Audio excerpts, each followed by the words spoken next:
these. I try to use audio and I try to share my screen, but sometimes things can get a little, you know, messed up if there's a lot of questions going on or something like that. So we just do the best we can. Now that I have my Zoom session started, you guys should be able to connect to it. So click on that share link and connect to it. Would it make sense if it was making you download it? It might make you download a little teeny thing. That's okay. Yeah. It'll get. That one seems to stay. I don't think you'll have to reinstall it. Now, I'm not sharing my screen or anything yet, so somebody else is going to. That's all right, because I want you to see that you can do that. So if we have trouble, if somebody's having trouble with their code, you know, and they've got a really good problem, or I've looked at it for a second and I can't figure out what it is, this is a great way for everybody in the class to be able to look at it and try to troubleshoot, right? We can just share it. That person can share their screen and we can see what kind of problems they're having and what they're doing. So that works great. I'll go ahead and share mine. It will let me. Oh, look, can we do, I want to do multiple participants. Okay, I'm going to check that. Now it says multiple participants can share. See if someone else can share. Is it letting you? I don't know who's sharing what. Mr. Student, oh, Star Wars guy. All right, so we've got some people sharing here. So we can do a lot with Zoom. I'm going to share mine. Did I take out yours? Or did it just add me? I'm not sure what we got here. Oh, he doesn't have options. Can you guys still see it? I can't see it. So, oh no, what could happen? I couldn't see you guys sharing anymore. Yeah, I'll probably turn that back on. So we can share a screen, we can do things to figure out what our problems are. Also, to find things in Visual Studio and other places, we can do that.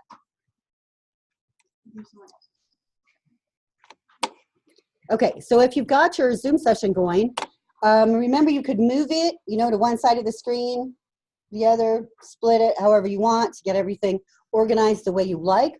As people drop, you can maybe, you know, take another monitor and have two. Some classes are smaller than others, but you guys having two is really, really helpful. So what can we do to test out our Zoom session? Let's play a Kahoot. So last time, when we were all here, like a week and a half ago, you guys did your introductions. And this Kahoot is going to see how much you remember about some of your classmates. Do I have to change that option?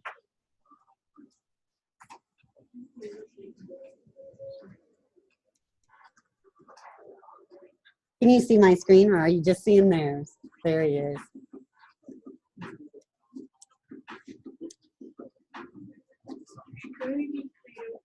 Sure. I don't care what you make your names. Just remember that first year I was here, some guy used another guy's name, and the other guy just freaked out. He was like, "You stole my identity!" And I'm like, "It's on Kahoot." I mean, but anyway, show me somebody else's name. People get really freaked out. I don't know why. They're weird about things. It's disconcerting. Yeah. Well, guy, he was really disconcerting. He didn't even want to play Kahoots anymore. He made such a big deal out of it.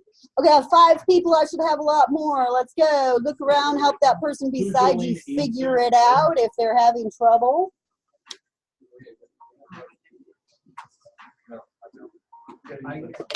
So you're going to go to kahoot.it. No www. None of those other things. If you put those on there, it's going to have that. And you're going to put in this game pan. I love that you guys are ready for console-based programming with all these character-based emoticons. We can do that at the console.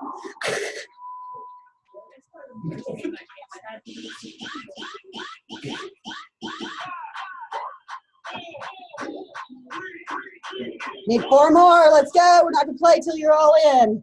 Get people in, please.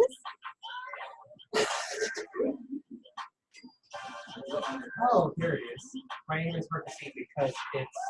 Okay, 2 more, 2 more, 2 more, 2 more. Find them, get them in, because we don't want to listen to this forever. Sure.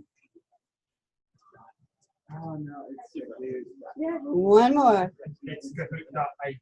Yeah, no, but I'm like, it's an actual. Yeah, it's just a video. Okay, we lost one. Okay, are you good? I think we're good. Let's go. HTML's good. Let's Well, they're not starting out on a very good foot, are they? I don't know what's going on. Oh man, this is gonna be hard. Gosh, I hate this game so much. Oh, he must be that one guy. No. You guys have done really, really good. It's been a week and a half.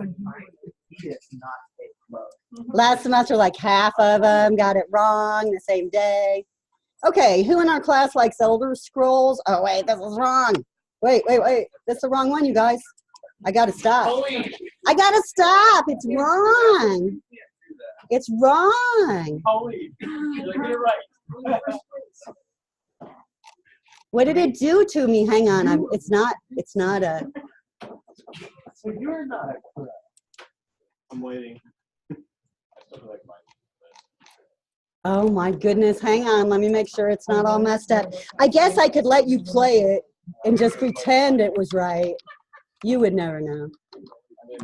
Oh, what's the bubbles that you put in bubbles? Yeah, he's putting bubbles. She did not. Here it is. This isn't worth points, is it? No. Thank the Lord. We had a teacher do that last night. No, it's not worth points. It's for fun. So this one is just to see how much you can remember about your classmates. Let's try this again with the right Kahoot. I was showing you the other C# class, and you probably could have guessed just as well. But we'll see. Oh wait, so these are questions From the intros mostly. Oh, And it's been a little while. yeah. It's a lot while. We have this person back here who still likes markup languages better than C#. That's interesting. Okay. No.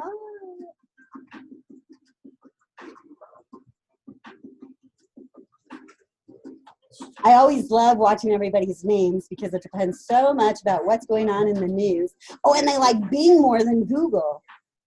That's an interesting statement. We have some people that have some opinions. I know. I didn't know that. Well, no, they probably thought they takes better. No, We keep getting that one that just disappears. I don't know. It was up to 17, back to 16 now. 4 more. Look around. Find them. Get them in. Get them in. Get them in. You have to back out or go back to the original. That's what we need. Thanks, guys. Now we're getting there. We have some people in more than once now. They're going to try and use their phones and be sneaky.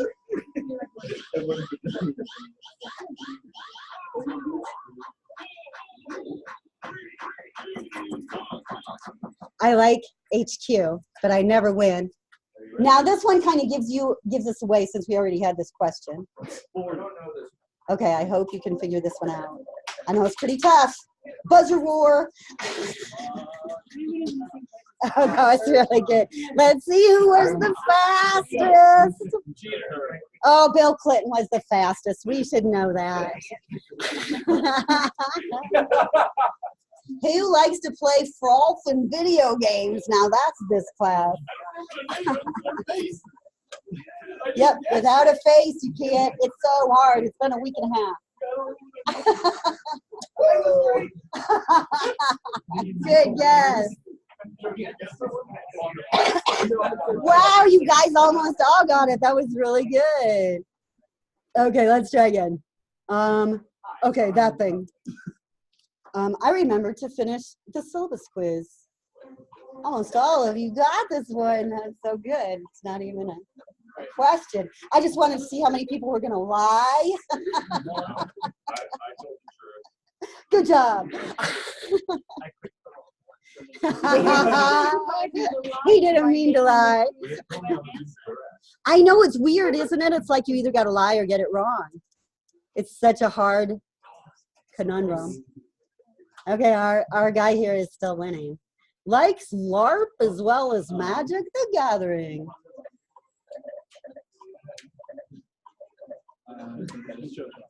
It took me a second to process that. He got himself wrong.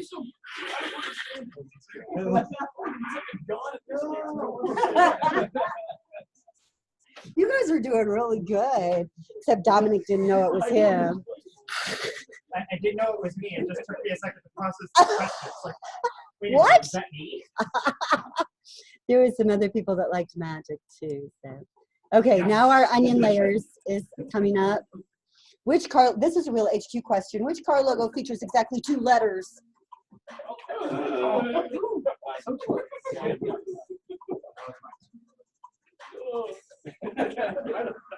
Almost everybody got it. Good job. I have my old Volkswagen in the garage that cost me tons of money to get here, and it's not worth that much money. Bill Clinton came back up to the top. What's going on here, people? Who has a gift with art?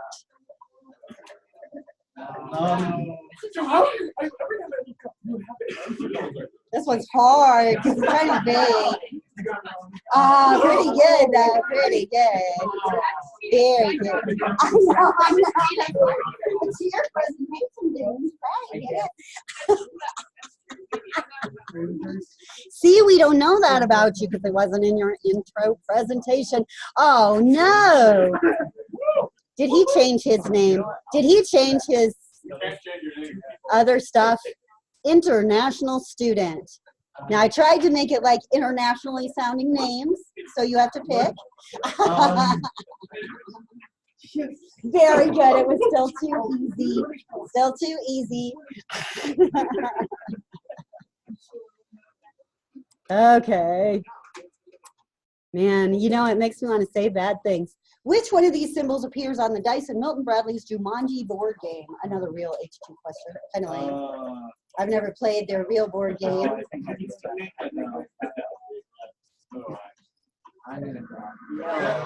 One person knew. I think tiger does make more sense, being that it's Jumanji. Jumanji? Racket? Like a racquetball racket? I've never spelled that word in my life. Tennis racket? Nah. Now you know how. See how you learn new things in C#. Danzy, too, came up to the top, who fosters rescue dogs. I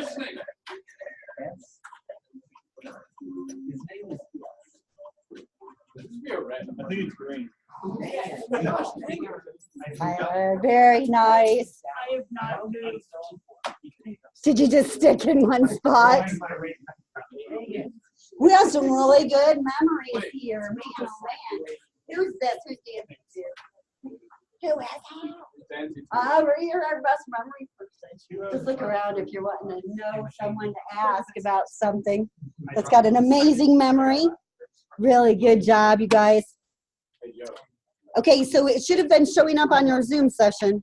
I'm going to close out of Kahoots. And we'll try and do some, but Kahoots can be kind of hard with code. You know, if I show you code and ask you questions about it, I don't know, you guys tend to get a little hissy. So we'll see with Zoom.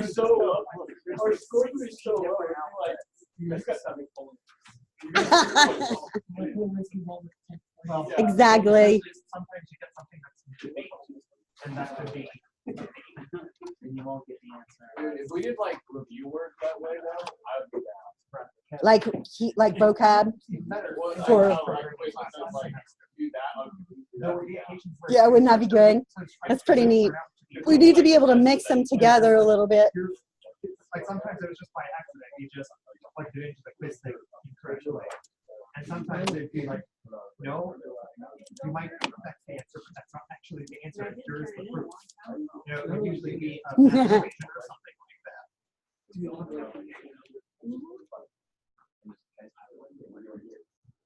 that. Okay, I'm going into our Canvas course.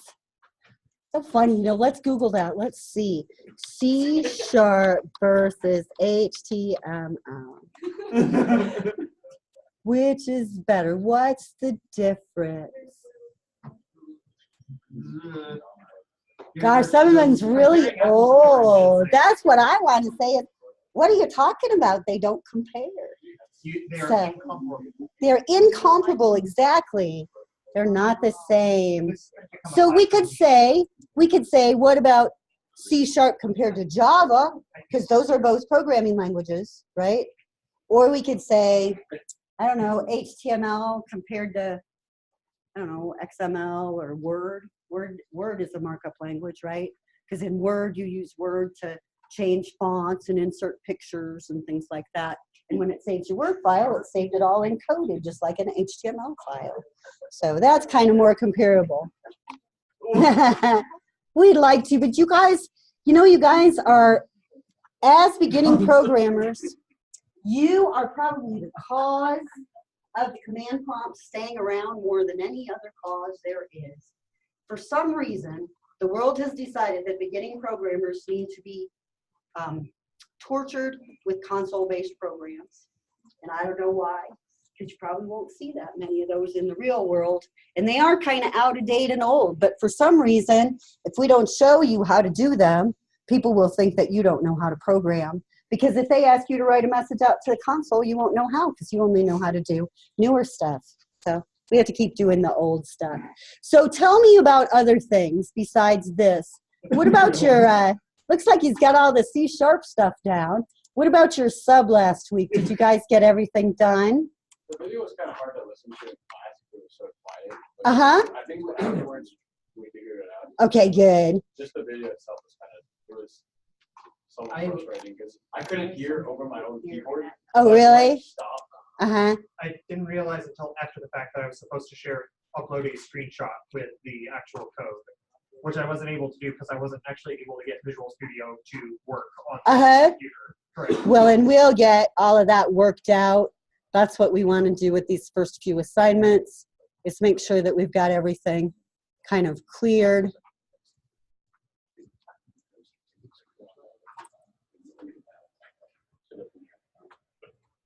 So looking at Canvas, let's see what we can do to make all that stuff good.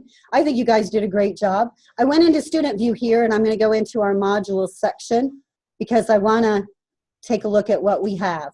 Now, I know that I should have some sort of clear thing in Zoom to get rid of these messages, but I don't have a lot of time to find it. So if you would please clear them off the screen, I'd appreciate it. All of them, please.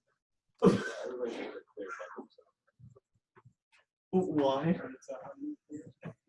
I don't know. How do you clear it? Thank you, ma'am. We got it. All right. So if you remember when we were looking at Canvas, you guys are going to be so much fun.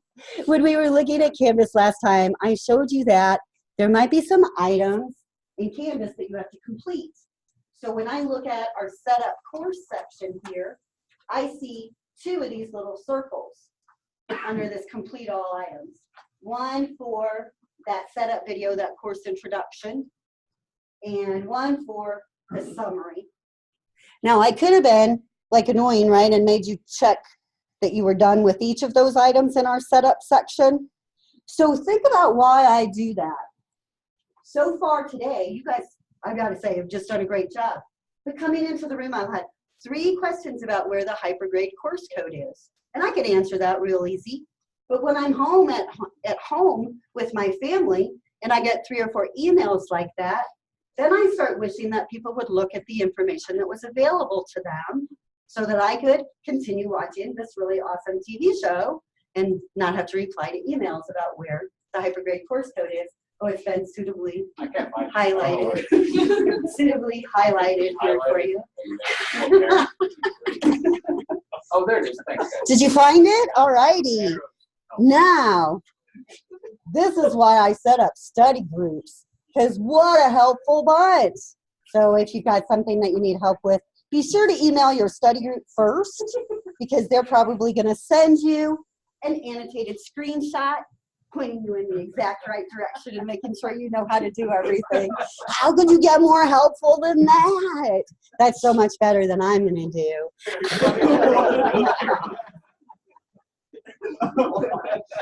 So let me scroll on. So we need to click on those. So open the setup video and click Mark It's Done if you hadn't already. Now we can click next through to get to the other stuff, or we can go back to modules to find the other stuff. So now that first one I did is checked. And then I'm going to click on this one to mark it. It's done. So that gets me all done with that setup module. Now in a lot of courses, that setup stuff isn't that important, but in this class it is. Yes, sir? So the Microsoft Imagine is just our course, like just our OTC username, the thing for the handle and the password for the semester, change it to. Your password on Imagine is just between you and Imagine. So if you don't know what it is, you need to click the forgot password link. So it doesn't get changed by anybody here at OTC once. Right. So it's just between you guys. And it's the enterprise one, correct? Yes. You should not pay for that. No, don't pay. Okay. You only want it free and you want the enterprise. Yeah. I went Is through it that much still? Because you know I don't keep up. You But can download all kinds of stuff for free out of there, all kinds of markets. Man, I got all of it. Everything that was free, I went and got all of it. You can just get all those product codes too You can get like to keep with the installs. But yeah, I heard someone a couple days ago, I think it must have been last Monday since I was the only day I was here, right? Talking about, I don't know, just this class or the early class, because the early class I have a lot of the Career Center students in. And one of them was talking about setting up their Minecraft server. And they set up their Minecraft server. I don't think they're using any sort of shared server. They just created a little server on their flash drive. And then, you know, they're super cool. They can plug that into and start up their server and people can connect to it. So that's awesome. Well, I didn't say anything to him, but I could hear him back there saying, well, I had to use this really old version of the server and I had to do this and I had to do that. And I didn't want to say, you know, you could get the brand new Microsoft Server 2016 off of your Microsoft Imagine account. And you could get Microsoft SQL Server off your Microsoft Imagine account. And you could have all of that stuff installed for your Minecraft server so that you can set it up however you wanted. So do look, there is software out there that would cost you thousands and thousands of dollars to get, and it all offers you a huge amount of experience. Just knowing, you know, some people don't even know what Microsoft software names are. You know, think about when you go into an interview, they don't even know what they're called. Okay, I'm glad you guys are getting it so pretty. Look at all those green check marks. Stop it. Okay, let's go to week one. Complete all your stuff. I can't see mine. All right, cleaning up this junk. There it is. I know what you're talking about. There it is. Week one task, acquire the textbook. That's it. So mark this is done, even if you don't have the textbook, because you can't wait any longer. But get that book. What did you guys think about that book? Have you read that first chapter? Apparently not. Apparently not. I hope you did, because I thought that first chapter is a little bit, it's rough. It has a lot of information about .NET. It's kind of like a lot of other Microsoft stuff, where it starts off assuming you've been using .NET since VB6, and you just need to know the updates. And that's not really the way it is, right? So that's, Microsoft books are that way a lot. So in chapter one, you should be reading through it. Oh, you should get out of college then. You should be reading through it and getting a background, but it's not the kind of stuff you want to memorize. All right, mark this as done in your summary. And let's go back to our module. And don't forget about that tutoring summary. Look at him making me illiterate, because that tutoring summary will help you. All right, next thing I have is week 2 preliminary. This is just a placeholder set up out here to make you realize if you can't get to the week 2 stuff, it's because some of these items still need to be marked as done in your week 1 or your setup. So we shouldn't have that problem. That's all this is here for. So I'm going to click next. Again, I could go back to the modules and look. But when I click next, I should start right out in our week 2. And most of our modules, I'm going to have the overview and the summary set to where you have to mark them as done. Why? Because again, I hate getting to the end of the semester and people say, oh, we were supposed to read? I didn't know we were supposed to read anything. Yes. So for this one, get rid of that stuff, please. Now, for this one, you're going to be working in Chapter 2. Chapter 2 is much shorter than Chapter 1, but it's a lot the same, where it gives you a lot of information that may not be the nice holding your hand, leading you through let's create your first C# program that we would all like to have. Instead, this book is like, I'm going to lead you out into the cold and dark and leave you hanging there and tell you everything you ever need to know and let you figure it out. So in the end, it's going to be a really good book. We're going to be really happy about it. But here in the beginning, it might need a little help. It might need a little bit too, leaving us out there in the cold for us.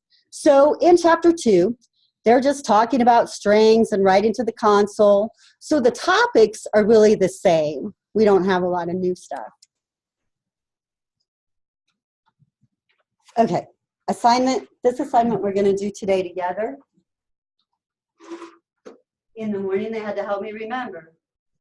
I've got a sign-in sheet made. We're just going to all run upstairs together so you can see where my office is, and everybody can sign that sheet, and then this assignment will be done, and you won't have to worry about it anymore. Offices are really hard to find up there. They're kind of wedged back in the back. I usually have my office hours in here, but we still do need to go up there so you can see where those offices are. So we'll get that one taken care of. So let's click next. Okay, next one is a real assignment that we've got to worry about. It's repl. This is our kind of extra help. So repl is an online facility that lets us write C# code in the cloud so that we can do some practicing without having Visual Studio installed and at our disposal. So we're going to try that here. There's a little bit of extra help for us as we get started with our textbook. So there are a couple of links. First, repl itself you can access anytime just by going to repl.it. If you click on that now, it'll ask you if you want to create an account. This link here, C# Begins, is the link to our actual first repl course. So you could also click it. You need to click on this one to get invited to the course. But the first time you click on it, repl's going to kind of choke and not take you to a nice screen like mine. It's going to tell you you need to create an account. So first, let's get your account created. And it doesn't matter if you create it using any of your OTC information or not. But you might have to click on this C# Begins 2 or 3 times for it to actually enroll you in the course. So it's like the first time it'll let you create your account, the second time it'll let you log in, the third time it'll finally enroll you. So, like I'd already made an account, so mine, it just has the little box that says C# Begins. So you're probably all set. It doesn't have all the ones you have, right? Okay. Yeah, you might as well just that one. Perfect. So yeah, you should just see that gold C# Begins box on yours once you're set. You put it right in the center. With all the Java stuff from last semester. And I should have used the same naming, and that's why I named all the Java stuff with a number. Yeah. But the C# stuff is just everywhere. It's kind of messy. You go ahead and unenroll from all of these. You can, or you can archive them. Does it let you archive them? No, the only option it gives me is unenroll. Oh, nice. Up to. Because I don't think it'll let you move them around very well. No, because it Now, when I go into my student view, I see a lot of these placards because I have a lot of different courses that I'm enrolled in. But you guys should only see that C# Begins than just this gold one. So that's okay, if that's the one you're seeing. How's it working? Everybody getting there? Yeah. And Let yours me get says to it. 39 assignments. Mine says 31. Is that okay? They all say 31. Okay. You're okay. I have too many versions of them. Run login. What's that? I just need to make sure I get in the same one as you guys. All right, he's already looking at it. Great, okay, so when we look at Rebel, it's not really fancy, but it's kind of neat because it really helps us a lot programming. So let me find the right C# begins. 31 assignments. That looks better. See if that's the right one. Now, the way it's set up, when you go into the course, so we'll have probably like a different REPL course for our first few chapters. So this REPL course is for chapter 2, and it is just C# begins. And when you open it, you're going to see all these different assignments. So they can seem like a lot, but they're all really short. So let's click on this first one, why REPL. Now, here's how their areas are laid out.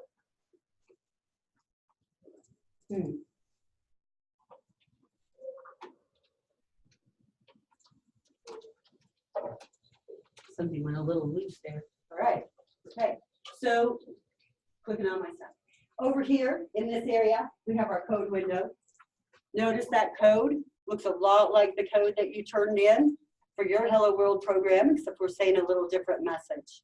Down here in this black area is the console screen. This is where your input and your output will be displayed.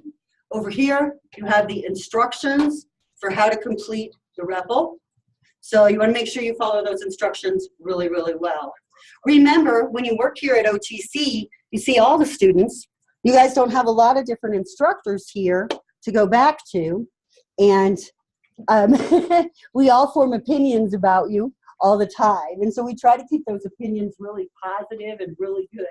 But about the 4th time you email me a question asking me something that was explicitly specified in the instructions, I'm going to start wondering, you know, if this is really a good thing for you, a good fit for you. I might think, maybe basket weaving. We'll check. Okay, let's read our instructions here. REPL is a nice interface that allows you to practice your C# code on any device. So that means if you're stuck somewhere with your phone, you can still bring up this REPL course and you can type the code in if you really are good with using your phone. I tried, it's not worth it. It's not worth it at all. No, but you could. So if you had a tablet or something, maybe that would be a little more realistic. But so it's device independent because it's cloud-based. What's the matter?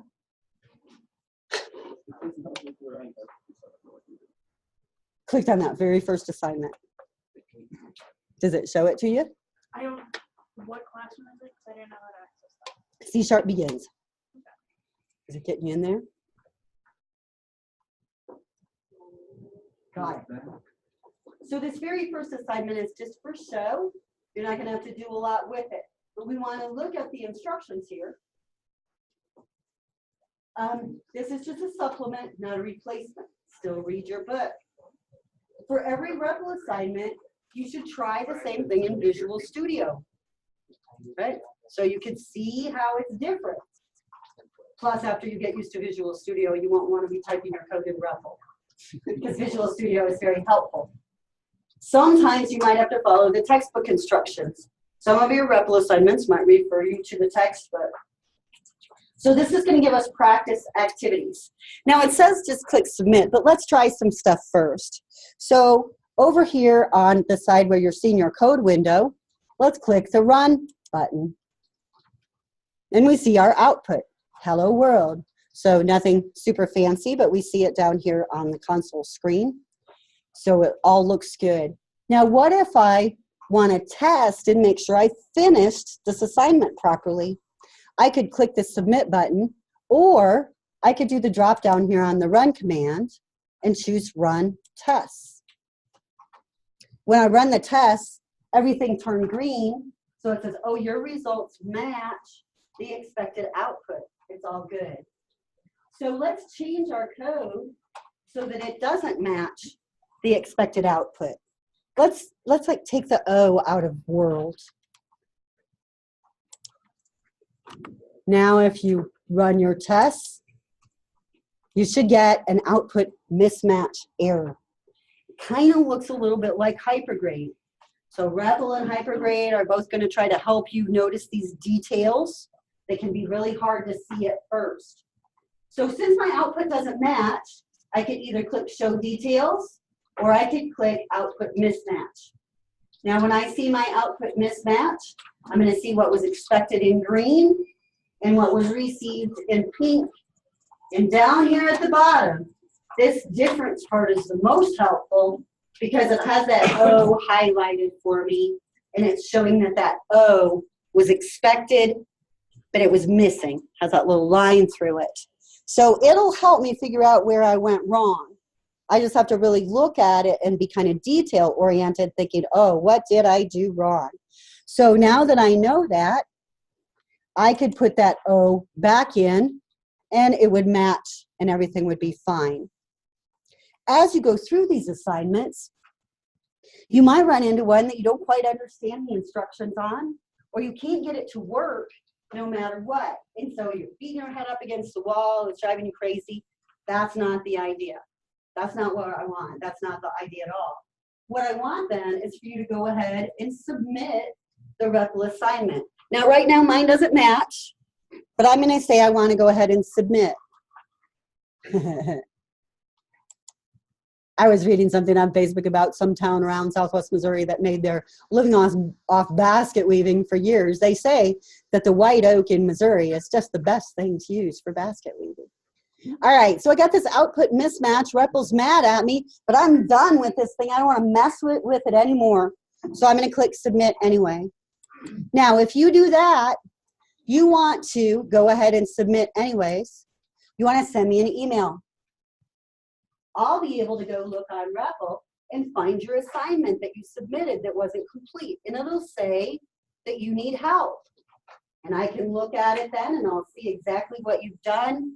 And I can give you some comments and say, notice on line 13 you have this small problem. And I can return the assignment to you so that you can see those comments. So the idea here for using repl is these first few weeks when you guys are first getting started, this is kind of like a make or break time, right? It really is. Because I've seen in C# semester after semester, if people get frustrated the first few weeks, they have a hard time being successful in the long run. That frustration just sticks with them. Another thing that can be a problem is if they have to miss. You know, we all know things happen in life and sometimes we have to miss even if we don't want to. So repl gives you a way to practice all that stuff that you missed and get some extra help. So ideally, you're going to get frustrated with something, submit it to me, send me an email. I'm hopefully going to be able to get back to it right away, send it back to you so you don't have to sit and wait for 3 days and lose your thought, your train of thought of what you were trying to do there. Because when we're coding, sometimes we really need that response right away. And that's the best for us to keep moving. It's not always possible, but that's what I hope with repl is that we can do that. Now, one thing, it doesn't have any next button. So when you submit that assignment, you have to come back to this list and go into the next one. I'll keep submitting that as a suggestion that they shall have a next button. Now, after you've got one done, you can just click on the next one and start on it. They're not set to block you. So if you have trouble with one of them and you submit it to me, you can just keep going. You don't have to stop and wait. And a lot of these, the next one might give you the answer to the previous one too, because sometimes they're working on top of each other. And then can you go back? You should go back. And then resubmit. Right. So especially as we get a little further on, like in the if statements and stuff, you might just want to copy that, some of that code out of that next one and return to the previous one to paste it in, and this is exactly what I needed to make it work. So remember, when you look at repl, there really isn't cheating.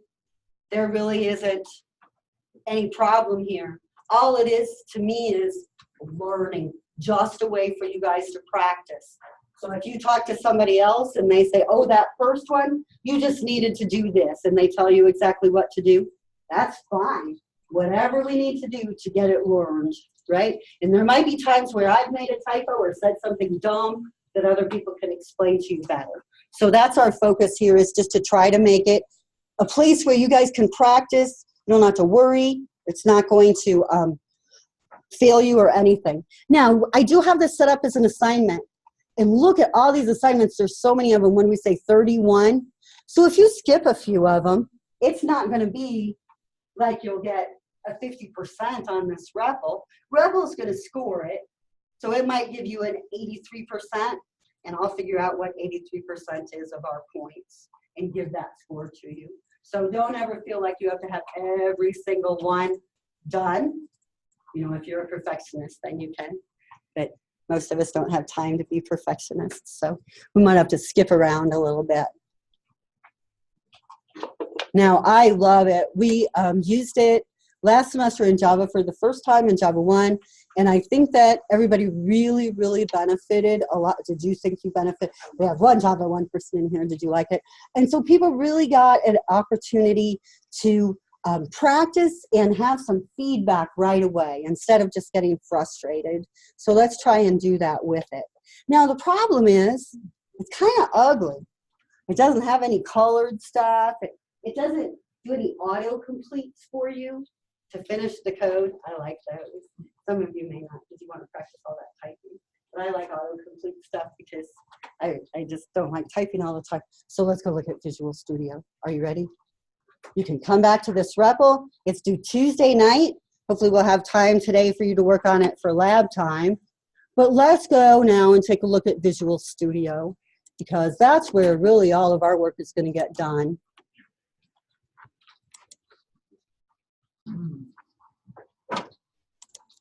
All of those are due on Tuesday? Oh yeah, they're super fast. I had people in the 8 o'clock classes that were done before he's at 15 already. You'll move really fast, don't worry. So a lot of them are just like missing a semicolon.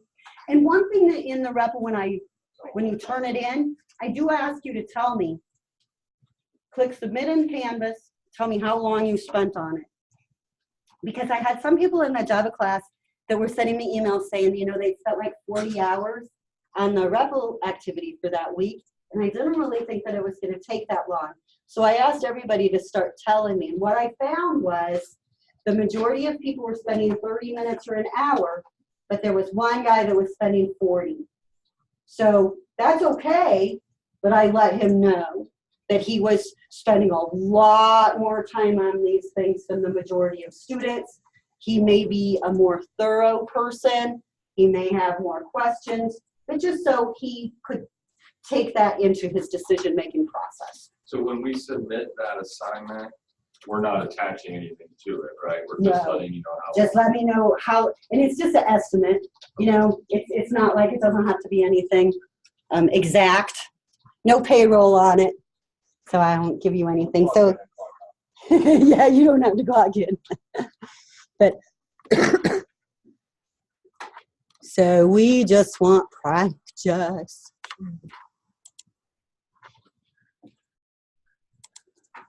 Whenever I started teaching here, you know, I'd always gotten to pick the books I wanted, and I was bad. I always picked books that didn't show people how to do console-based programming, because I don't like it. They didn't let me do that. Here they already picked the book, so we get to do some console-based programming. And in this book, again, our start is clunky, without a doubt. But in chapter 2, they start showing us how to use Visual Studio. And they do have some good screenshots in there. So if you have any problems with anything we do in class, you can refer back. I'm going to go to page 40, and that's going to be the program that I want to write when we get Visual Studio open. So that's where I'll be. And we're using the Visual Studio 17. So let's find it. It's telling us to sign in. You don't need to sign in. Now on your start menu, you might see Visual Studio Code, in Visual Studio 2017? We want Visual Studio 2017. So the purple one. Visual Studio Code is the open source version that you could use for web dev or if you were running Linux or something like that. But since we're on Windows machines, we're going to use the full-blown Visual Studio 2017. Now, I opened it this morning, so unfortunately, it's not going to have me go through that step-by-step stuff for the first time you've used it.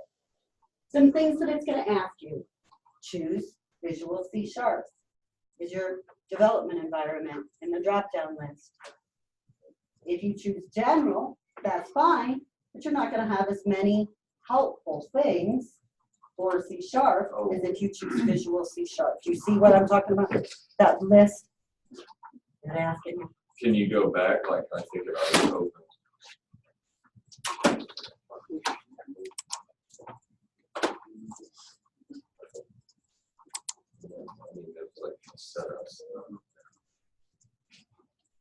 It's not like super easy.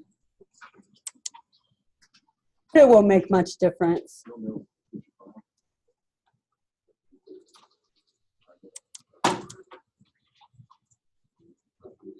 Now, a couple of things that popped up that I need to mention. You may have seen a pop-up about ReSharper. Have you seen that? ReSharper is an extra product. It's from IntelliJ. IntelliJ IDEA creates IDEs also. And we have all of their products because we're an educational site. You also at home can go get all of their products if you would like. So IntelliJ is more focused towards like Java development. So people like using some of their IntelliJ products for Java. We also used, I think we used one in our Python class, one of their products. And their ReSharper product helps with Visual Studio. So it'll give you messages and warnings about things. So you go ahead and enable it. We pick the third option. Or the middle option, I'm sorry.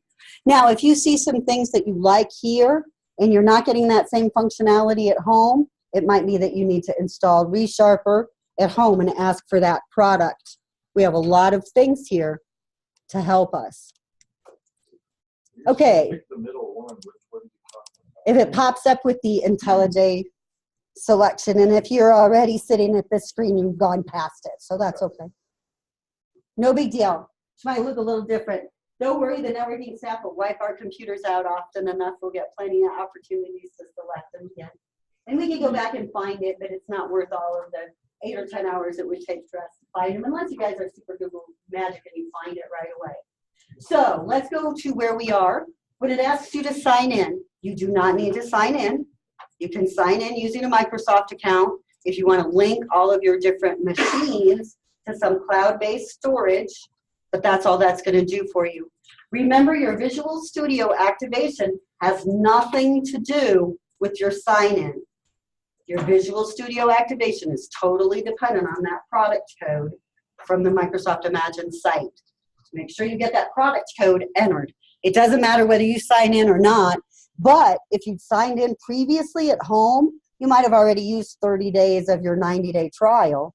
So your Visual Studio might expire faster than other people's if you haven't entered your product code. Okay, so we're here in our startup. Just getting Visual Studio open can be terrible, huh? It's a big product. It does a lot for us. We're looking now here at the Getting Started screen. The Getting Started screen, if you notice, is a tab. Right up here is the little tab thing. It says it's the start page. Now, up here at the top, I have a JetBrains, again, IntelliJ message. I'm not going to worry about it. I'll just close that. Now, looking at the Getting Started page, there are some different sections. This news area is all up-to-date content that Microsoft is pulling from the cloud.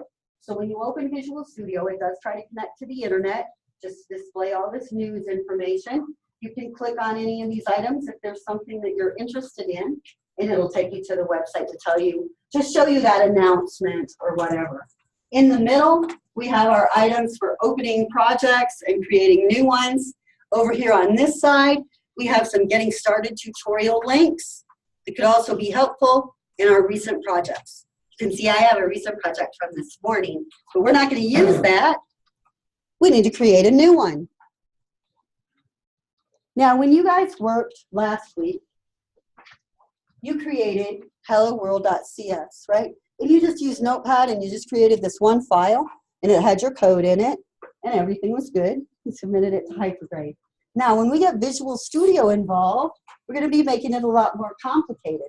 We'll still have this .cs file, that's our code, but the whole thing now is going to be contained with a bunch of other stuff in a project. So it's going to have more stuff. So when we choose File New, we want to make sure we choose File New Project, not File New File. Right, so File New Project.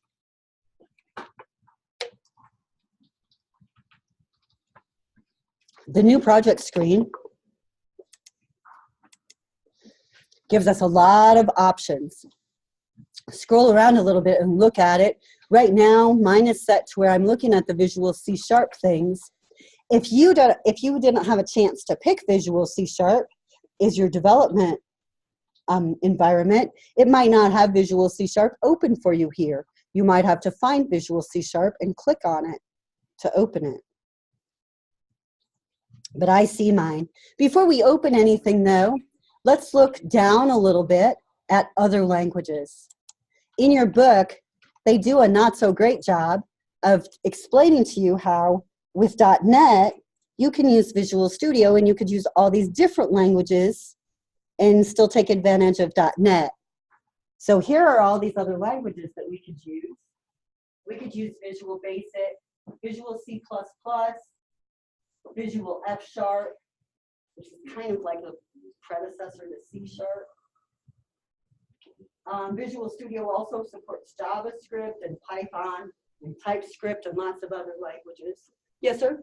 I hate to make you go on a tangent, but what exactly is .NET? .NET is the platform, the environment that's installed on Windows that gives you the ability to connect all of these items together. So it's your platform. Okay. And it's just like the foundation of all of your development. Now, when we look here and go, I'm going to go back up and click on Visual C# again. In the middle, you should see all of these different types of templates that are available for C# applications. So if I wanted to create an ASP.NET Core web application, I could choose that template. But I want to today, we're going to choose a console app. And for our console apps, notice we have two choices. We could do .NET Core or .NET Framework. Now, since we're using the full Visual Studio, we're going to choose .NET Framework. You could try .NET Core at home and see if it looks a lot different. But last semester, it required a lot of additional components to be installed on the computers that weren't installed. So we could only really mess with it from home. They're supposed to have that fixed. I haven't had a chance to check. So now I could say that, okay, you guys can let them in if you feel like it. You might just give them a dirty look. Let him in, huh? We even had a test question about him. Okay, so down at the bottom then, we have some other things that we need to fill out before we just click OK. So Visual Studio and creating a new project, I always like these because sometimes as computer people, we might get a little clicky. Have you ever noticed that? Sometimes when I'm in a class, especially if it's something I've used a lot, I might be clicking ahead and maybe I should wait. And these screens show you that sometimes you should wait and see what's going on. Because if we go ahead and click OK right now, we're going to be creating a project named Console App 1 on our C drive. Do we want to do that? No. No. So we want, first of all, I want to click on my .NET Framework Console app, and you'll notice some of the options down at the bottom changed a little bit when I picked that console app. So I kind of want to have the right template for our framework built or clicked on before I do the bottom half of the screen. So where do we want to save it? I'm going to name this thing Hello World. I'll put that in. Now this is going to be my project name that goes around all of my stuff, my solution name. So I'm going to make it meaningful, but I'm not going to have any spaces because it kind of needs to follow rules for variable naming that it doesn't have any embedded spaces. But it's okay to capitalize the first letter. It's okay to capitalize. And actually on C#, that's a standard. Right? You know, kind of a convention is for us to capitalize that first letter. C# makes some other languages mad, but that's one of our conventions. So where do we want to save it? Right now, mine is set to go to the C drive. That's the best place, right? It's the fastest place to access on the local machine. But we don't really want to save our work to the C drive here on the network because we know that's the local hard drive. And if they come along and reload one of these machines, they're going to wipe out all of the stuff that's been saved to that C drive. So we want to make sure we save someplace better. So where could you save? Where would be a good place? S drive, that would work. What else? I'm doing mine in Dropbox. Dropbox would work. What else? I was also going to say the H drive. H drive. H drive is a great place. Any other ideas? Dropbox is a really good idea, you guys, but when we create our projects on network drives, whether it's network at OTC, like our H drive or the S drive, which are great places, or we save to a cloud-based network like Dropbox or OneDrive, Microsoft and Visual Studio are going to constantly give us warnings that we haven't saved to a secure location. And that's okay. Just be aware that it's going to constantly gripe at you about that. So I'm going to click Browse because I want to change that. And for me, I'm going to go to the H drive. Remember, the S drive gets wiped out between every semester. The H drive does not. The H drive is also mapped as your documents folder on these machines. So you can click documents and it's the same difference. So I'm going to go into my documents folder. I want to save this in my CIS150 folder. And I'm going to create a new folder, SP19 102. Now, the save as is asking for a folder. Notice it's wanting me to select a folder here, not open a file. So I'm good now. I have that folder selected that I just created. I can click select folder and it'll create my project. And we should do the SP19 102. No, you can do whatever you want. SP19 if you like. But as developers, I want you to have that flexibility to set it up however you like. Some people might want to save everything on their flash drive, on a flash drive. Now remember, if you use a flash drive, that's going to be on the local machine. So you won't get all those warnings and messages about it being on a network drive. No matter where you decide to put it though, notice how you're having to make that decision before the project gets created. Because remember, our project is going to have a bunch of pieces. It's going to create a folder. It's going to have a bunch of parts. So we have to identify its save location before it gets created. And if we want to move it, we have to do some work. So next time we'll be able to look at how to copy a whole project folder to someplace else. But for now, just know it's not as easy as copying a file. So I've got mine pretty well set. I want it on my H drive in my 150 folder. I'm going to name it Hello World. I'll click OK.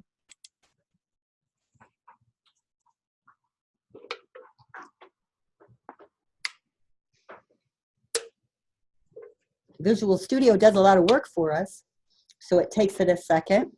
So is that a whole first thing of mine, like the whole line 1 through 5 is not necessary? I'm just thinking it's funny that it added it and then tells me it's not necessary. There's a lot of places. Where are you seeing that message? Let me see if I'm seeing it in the same place. Oh, okay. He's looking at the light bulb. That's cool. And it's showing the message kind of down here. That's why I was wondering if you were seeing it. It says you're using directive is not required by the code. and could be safely removed. So we can see we've got some messages there, and the light bulb is showing you the same thing. It's just funny because it literally put it in there for you. Right, it puts it in there, and then ReSharper says you don't really need that. Visual Studio is telling you you don't need it in a little bit different way. We're getting a lot of feedback here. Visual Studio is telling us, because notice, although the using statements are blue, they're dimmed. Our namespace statement is bright, and the using statements are dimmed. Now, we really cannot get rid of all of those, but the message is correct. They're bloated in our program, so we could get rid of all of them except for system. And as soon as we put in some code, we'll be using system. So it should go from dim to bright and start getting used. So first of all, looking over here, our code window looks a lot like the same code that we were seeing in Notepad, right? A little bit different. So we have our using statement saying the system namespace and all of its classes and features should be pulled into this program to be available. Then we have our namespace statement for our program.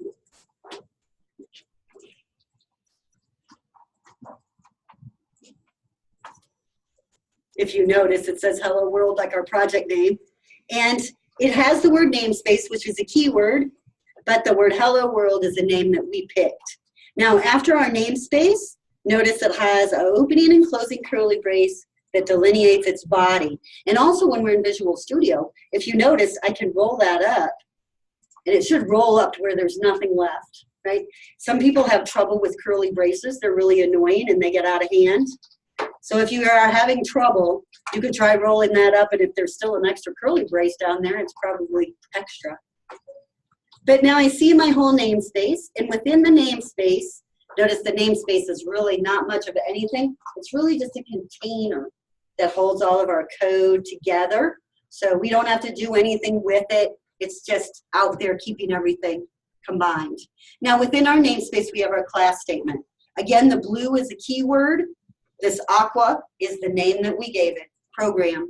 We didn't really give it to it. Visual Studio did when it created it, right? But we're okay with that. And our class also has a beginning and ending curly brace. Again, we could roll it up and make sure that everything is contained properly within that class. Within our class, we have one method. This method is our main method. We haven't learned how to make methods yet. That'll take us a little while, but we know we always have to have this main method. This main method in C# is the starting point of our program. So no matter where we are, the system is going to look for main, starting with an uppercase M, and that's where it's going to begin execution for our program. So all those same pieces that we had when we created it in Notepad. Now let's put some code in. Mess with Visual Studio a little bit, kind of see how it feels. It is an IDE, an integrated development environment. So it tries to pull all of the pieces, things that you need to be a good developer, in together so that you don't have to go running off to all these different places to find things. That can also make it a little bit giant and a little overwhelming. It has a lot of features. But I want to use that console.writeLine statement. And right away, when I type the keyword console in the dot, first of all, the IDE turns it this aqua color. It recognizes it. It knows it means something. When I type the dot, the IntelliSense editor gives me a list of all of the things, properties, and methods that are available to the console command. We could scroll through there and we could find everything that a console command could do. We could try them. It would take us forever, but it's all there and available to us. Well, I know that we did some sort of write. So I'm going to type a W. And if I type a W there after that dot, notice how that brings down the amount of things available in the IntelliSense window just to those with W. And sure enough, I see, oh yeah, it was WriteLine. That's what we used, was WriteLine. Now, IntelliSense, again, I can type it all if I need a lot of typing practice, or I can arrow key down to write line. Now, what do I do when I get to write line to drop that into my code? Try some things. What'll work? What'll drop that into your code for you? What? Pushing enter. And I always push enter, and I don't know if that's the best, but that's the one I usually use. So if you press enter, it's going to finish out that line of code for you. Notice it doesn't have a string to write out because it doesn't know what you want to write, but it's got the whole rest of it all done for you.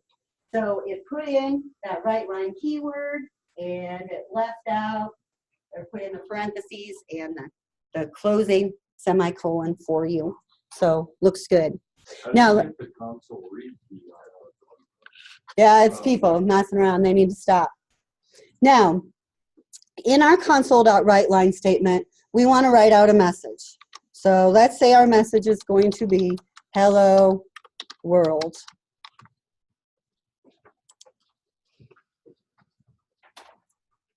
That should be enough for our whole program, right? We've got everything here now. We only have one line of code in our main, but that's enough. That's one line for it to execute. So let's try running it. How do I run this in Visual Studio? Do you see the run command? F5 will work too. There's also this start button. There it is. The play button up there at the top. Now this is a console program. So when you start it, what's going to happen? Pops up, displays that console, and just disappears. Because like someone was nicely pointing out, we want that read key. But there's a way we can get away with not having that read key statement. And I want to show you that. So he said we could press F5 to run it. We can press Control F5 to run it and make it keep the console window open. Oh, I know it's Control F5. I was worried it was all. So when you do that, press Control F5. It shows you your hello world message, and then it automatically adds this press any key to continue. Now notice it added some error messages above it too for me. That's because I'm running off my H drive. Remember I said if you put it on the network, we're going to have a lot of messages about this being an untrusted location. It's going to gripe about it every time I run something because I have it on the network. So that's okay. You guys just have to be aware that your output might have these messages about UNC paths, and the next person's might not if they're saving to a flash drive or something. So we can actually affect our output by how we're saving our program. Okay, that worked for everybody? Got it? Should we be worried if you save it to the H drive and you don't get that error message? Yeah, I didn't. You didn't either? Okay, that's good. No, mine is all messed up. The IT staff has tried to figure out what happened, but apparently when they created my account, somebody did something wrong because I get all sorts of special features. So I actually have to save my programs to the C drive or else they won't run right because I have some sort of network problem. So as long as you guys aren't getting it, that is fantastic. So that Control F5 let that window stay open, but we wouldn't be able to use the debugger. They showed you in the chapter real quickly how to use the debugger, and we'll look at it. We're kind of early on in programming. We might not be doing a lot of debugging, but it really is kind of a negative to not be able to use that. So our other alternative, as we were getting suggested here, is to put console.read, and we could use any of the reads. Any of the reads is going to make the console hang waiting for user input. So a straight read expects to read an integer from the console. If I use the read key command, I am expecting to just read one character, one keystroke. If I use the read line command, I'm expecting to read the whole line that they typed in before they pressed enter. At this point, it really doesn't matter too much to us because we're just using this to try to keep the console open. So we can use either read key or read line. Let's not use read because we might not get an integer and something might crash. But I'll say read line, and then I'll put my closing semicolon. Notice how the IDE put the closing semicolon for me on the right line, but it didn't on the read line. We still have to be the person in charge. All right, now it should run that same way without any problem. And we should just see our output message. Everybody good? Working, working. How are you guys doing back here?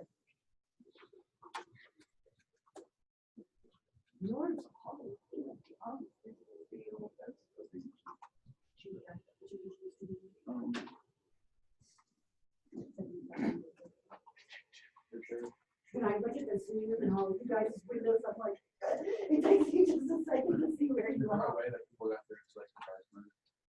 Can you tell them how to get to that dark mode? Whenever you open it first, it's gonna ask you if you want to go like very simple. Or you can Google it. You can Google it. It's pretty easy. If you Google it, you'll find it. It's not hard. That one I know is easy to do, is you're working. Okay, so great. We got this beautiful console-based program here that is outputting a message and then hanging the console until we're ready to respond. But I wanted to create that little fancier program that they have for us on page 20. It is called My Rack and App. Yes, sir? I figured out how to change. Okay. So I'm going to go to that one. I'm going to put a comment first. I've got // and my comment is going to say something like set the console title. And I'm going to use this line of code, console.title equals my rocking app.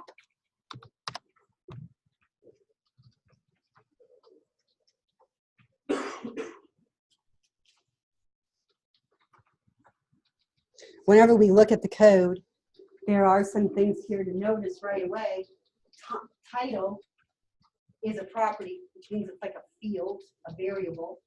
So I can just set it equal to some value.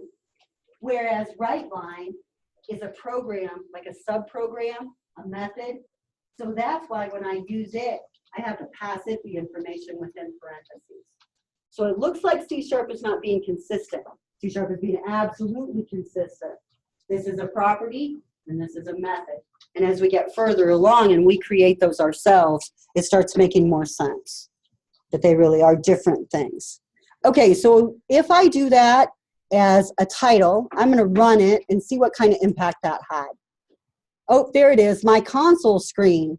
Notice now the title bar says my rocking app instead of blah, blah, blah, Windows console Win32 thing. So we could set that property, no problem.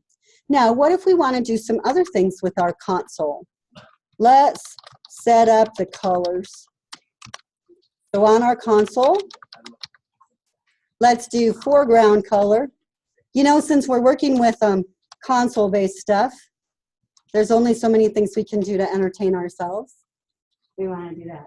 Now, notice how, because foreground color is a color, when I type the equal sign, the IntelliSense editor shows me all these options I can use. And it's like, oh, you must want to use a console color. Notice I can't just say yellow. It has to be a console color, not yellow. So I can look through all of these suggestions and pick one. Last time, I picked yellow, and it was really hard to see. I don't like it. You couldn't really tell that it was different. I think I'll do magenta.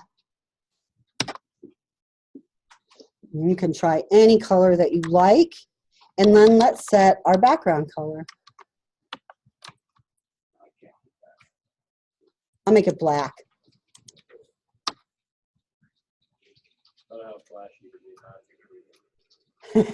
Now, it doesn't work very well because it's console. It's not graphical. Let's run it, and you can see. So I can see that I got my magenta, but my black was kind of a lame choice because it was already black. So let me try a different color there. What do I want for magenta? Maybe, now notice how, I'll keep saying notice how, and you want to stop me, sorry, that's what you got. Whenever I backspaced, as long as I backspace that period and type it again, that'll reactivate the IntelliSense dropdown. So I do have to go back and type that period again for that to happen. But this time my dropdown is just showing things that are valid for console color. If you remember earlier, it was showing me all of these console color things. So it's actually changed a little bit. It's showing us just what's applicable for what we're looking at.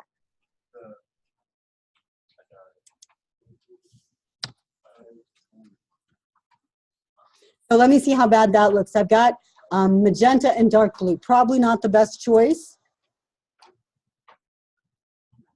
But can you see that dark blue? Can you tell what it's doing? It's not changing the whole console color. It's just changing the background behind the words. The highlight. Yeah, the highlight. Yeah, it's more of a highlight than a back color. It's So, misleading. it is misleading, and it didn't used to work that way, but you know, for some reason, they just don't think the console is that important. You can manually change the console color though, like make it permanently. I did that the hard way, and But now we can do it. so So we it was can. so funny every time the code, like I can also run it, but I had bright pink in the background, I would just see a flash of bright pink. It goes there. But it took me like a week to figure out what that was. I forgot I changed it. Well, What is that? there can be weird things. Like I had a student once who took a C programming class through Mizzou in high school, and so he was trying to do dual credit. And the instructor said the first assignment had to be turned in. I know you guys hate that. Everybody hates the program submission document, and I've had people say it's so much work. It's like, wait till you get to real work. But anyhow, he said he wanted all of this stuff done, and he wanted the console background white and the console colors black. And so my student worked really hard, you know, to try to get it was back, I don't know, Windows XP or something, where it was pretty hard to get a screenshot with those colors of that console screen. He worked really hard to get it all. And the guy gave him a 0 and sent it back and said, the console's not the right color. And he couldn't get any response from the instructor. So I'll try not to do that to you, but if you would like me to be that kind of instructor, I can work on it tougher with you and say, 0, 0. But you definitely can change the back color. Hopefully we won't use the console enough to do that. All right, we've got our console colors fixed.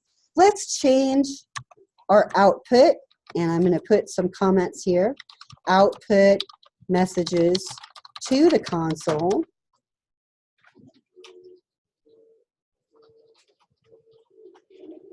And they output a bunch of asterisks, a bunch of stars. I'm not going to count them. I'm just going to put some. And then the next line of code, they output this message with 5 stars and a space. Welcome to my rocking app. Space 1, 2, 3, 4, 5. Now, one thing that is a problem is that sometimes this IntelliSense helpful stuff overlays what I'm doing and makes it hard for you guys to see. So just let me know and I'll click somewhere to try to get rid of it. But it can be so helpful that we can't see what's going on. I got 6 stars there. Now I want to make my first line the same length of stars, so I'll add it. Now I want to copy that first line because I want the same thing after this message, welcome my rocking app. So Visual Studio, remember, is a Microsoft product, just like Word. So that means where your console is when you click is going to affect what you select. So if I move my cursor, not your console, sorry, your cursor. If I move my cursor way over here to the left side of the screen until it turns to that white arrow, right? When I click, I'm going to select the whole line, right? So I've got that set that way. I can select that whole 9. I don't need to click and drag and spend 20 minutes getting it properly selected. I'm going to Control C to copy it and then Control V to paste it. Now some other kinds of clicking that we can do that are like Word. If we want to just select a word like right line, we can double click on it. That'll select just that word. But notice Visual Studio also highlighted all of the additional occurrences of that word that were close to it. Like, oh, if you made a typo, you might want to check these too. So it's trying to be helpful. What if you triple click? Whole line again. Single click just puts you in that spot. So try your different click styles. Let everybody know if you find one that's just amazing and works better than everything else. Okay, so our program is about done here. We set up our title, we've set up the colors, we've output some messages, and then here at the end, let's just put a comment that says, freeze a console for viewing. Made a lot of typos, you can tell I like that automatic typing stuff.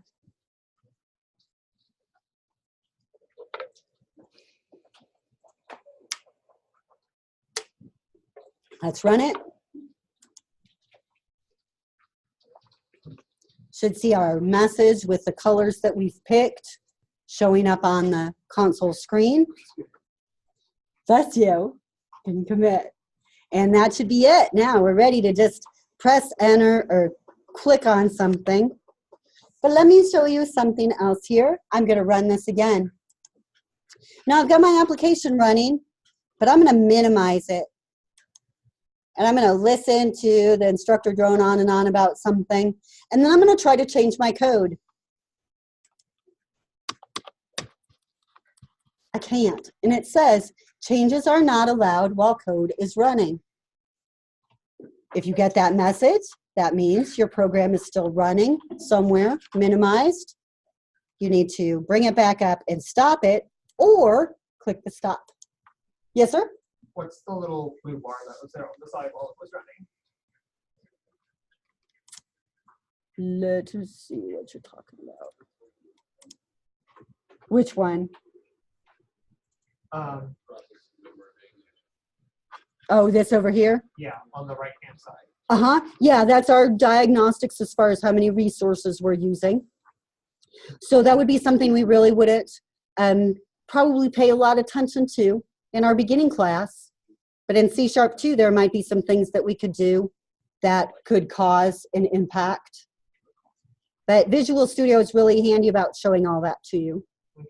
So just watch it and see if you notice anything that everybody should be noticing. You might. Because it does want you to know resources. We can have some trouble. So if I'm running my program, I can't make any changes to it. Now, how should I save this thing? We've made a lot of changes. I haven't saved it. I see two different save icons up here. There's one with a single floppy drive, and then there's one with 2 floppy drives. What do you think they do? Mouse over. Now, if I click save, just a single floppy drive, no, it's only going to save this hello world file. No. I need to save the whole project. I need to save everything. That's what the double does. Can't we just So, Control S? do what? Can we Control S? Control Shift S. You can. Control S is a single save. So that's only going to save your CS file. And your project is going to get corrupted. And when you open it again, it's going to be all screwed up. And I'm not going to be able to tell what you did because it'll have happened already a long time ago. So always save all, because not only do we want our CS file saved, we want all of this project information saved too that goes with it, or else all of our linkage is going to be corrupt. So I'm going to click Save All, and I'm going to close Visual Studio, and I'm going to open it again, and I'm going to find my project without using the recent links, because they're not going to be available when you go home and try to open it. So I'm going to go to Visual Studio. Did yours not even show up? No, like the little, except the recent thing, it like took a second. It does. It's kind of slow, isn't it? So I'm going to try to open this. I'm going to do File, Open, Project. And it's going to default back to my C drive. It's not where I saved it. I saved it in my Documents folder, my H drive, my CIS150 folder, and my SP19. Now, when I get to the folder where I saved it, I finally see my project folder. I still don't have anything I can open, right? It's just a folder. So I have to actually go down into that project folder, and then I can choose my solution file. Notice that it has the purplish icon, the same as Visual Studio. That's the file we're looking for. So our project file is going to be a .sln file type. And it contains all of that linkage. But Visual Studio keeps a lot of different files and folders. So now I'm going to click Open, and my project should open. Here's my warning that I've saved on a network drive. I'm going to click OK, and I could uncheck that box if I didn't want to be reminded. And it's going to open my project.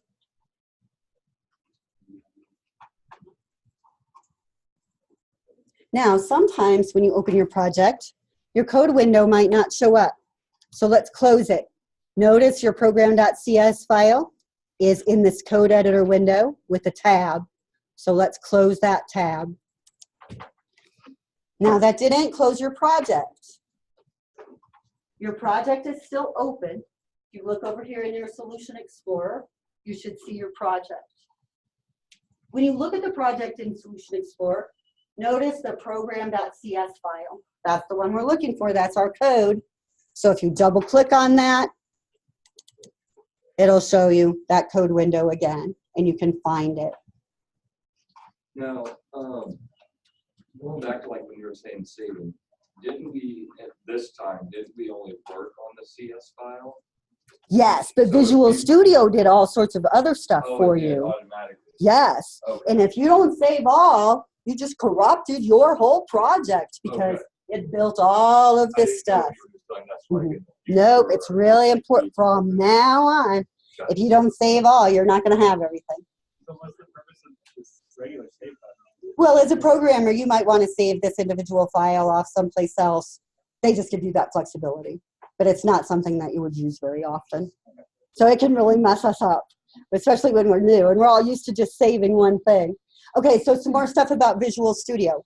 We don't have much time, so let's take some looks. Let's take some looks. First of all, I said this Solution Explorer window is really important. What if it gets closed? Let's close it. See the little teeny X up there that belongs to it? Close it. Well, now if you can't find your code file, you can't find it because Solution Explorer isn't showing. So on your View menu, notice your View menu is pretty big because we have a lot of things to view with Visual Studio. But when you click on it, Solution Explorer is right up at the top because it's one of your super important things. So let's click on it and open it back up. And mine just popped right back up over there. What if I don't like it over there? What if I want it to be on the other side of the screen? I can grab it by its title bar and drag it. Do this with me. That's why I'm showing you, because otherwise you're going to do it by accident and not know what to do. So make sure you try it with me. Now I grab that title bar and I can move it around my screen and drop it wherever I want. I would like it to be over on this side. So as I move around, notice this gizmo that pops up in the middle of the screen. With this gizmo, I can drop my Solution Explorer on this icon that says far left, basically, and it'll put my Solution Explorer over there. Now, if I want to move my properties window over there also, which we haven't used yet, it won't be super important to us until later, but then it'll be really important. But if I want to move my properties window over there the same way, I can again drag it. I see that I've got my gizmo. Now, I don't want it to be beside my Solution Explorer, though. I want it to be below it.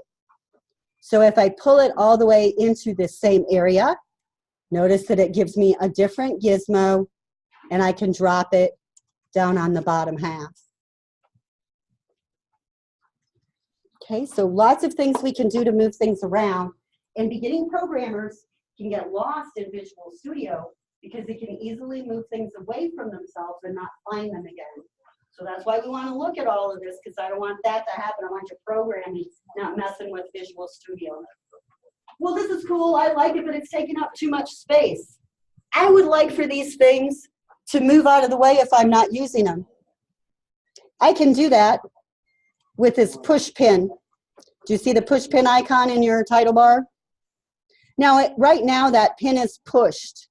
If I click it to unpush it, it's going to give me tabs over here on the side. Thank you guys. I need you guys listening, not talking. Now, these tabs over here on the side are going to allow me to click to bring Solution Explorer back. Now, that's great. I can have them set to auto hide. But what if I want my Solution Explorer to not do this anymore? I broke it. Hang on, let it come back. My Solution Explorer is hiding, auto hiding, and I don't like that. So I can find that pin icon again and push it, and now that'll pin Solution Explorer to my window. So remember that pin. When we're pinning something to our window, it's going to stay stuck. When we unpin it, it's going to auto hide. Now, it's still going to be available on the screen in that tab. It's not going to be completely hidden. We could completely hide it by hiding it or closing it, and then we would have to use our view menu to get it back, right? So now, what if I am one of those people that is constantly messing with things, and I've got it so screwed up that I can't find anything? I don't know where my code is. I don't know where any of my stuff is. Well, there is an answer. You can go to the window menu, and on the window menu, you can say, reset window layout. It'll prompt you, and I'll say, yes, I'm sure. And that will put us back to that default window layout. Okay, so you can always get back to where you need it. Now, I wanted to show you those things because, like I said, they seem to be some of the things that can really catch people the first couple weeks when we're trying to focus on code, and instead Visual Studio is doing all sorts of crazy things.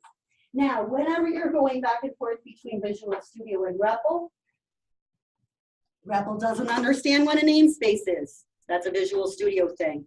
So I would have to take out these two lines of code and the closing curly brace that matches my namespace. And then I could copy and paste this whole thing into repl to run it there.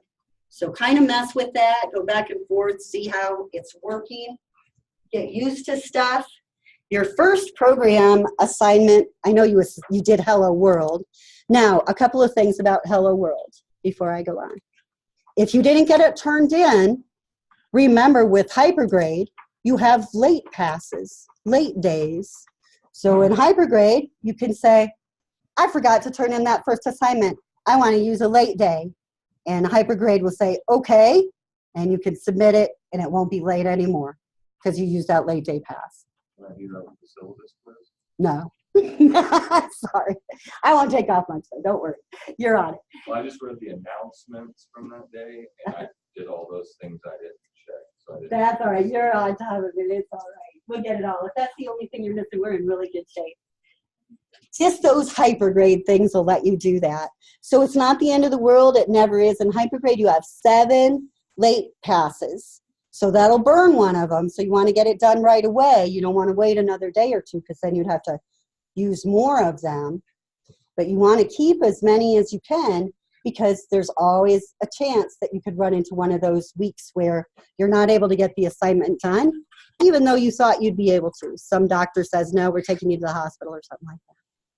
All right, so our last thing in week 2, I feel like you guys have seen so much stuff today.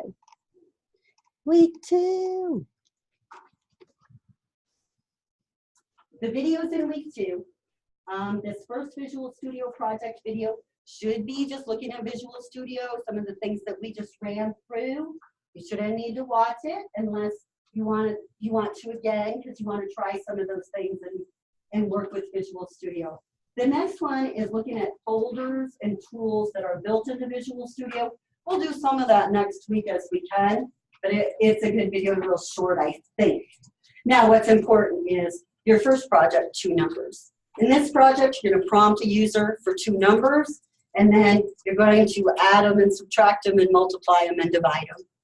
So not like super hard, but it's a pretty good project for your first program when so far you've been worried about Hypergrade codes and where are they and how do I get Visual Studio installed and all that stuff. So there is a complete walkthrough. This video will walk you through step-by-step creating that project from beginning to end because, again, we want to learn here, not be mean to people, so to make sure you know how. So don't watch the video if you don't need it. If you can do this program, you don't need to watch that video. I won't be offended at all. But refer to the video if you need to, if you want that support and help. So either way, it's out there for you.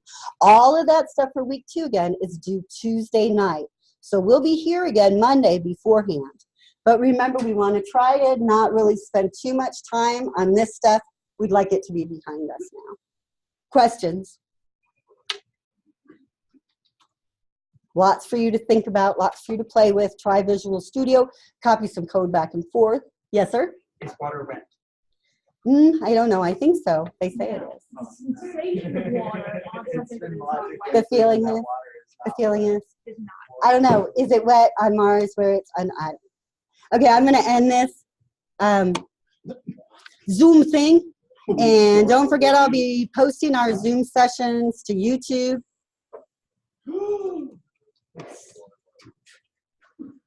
Someone's been chatting up a storm.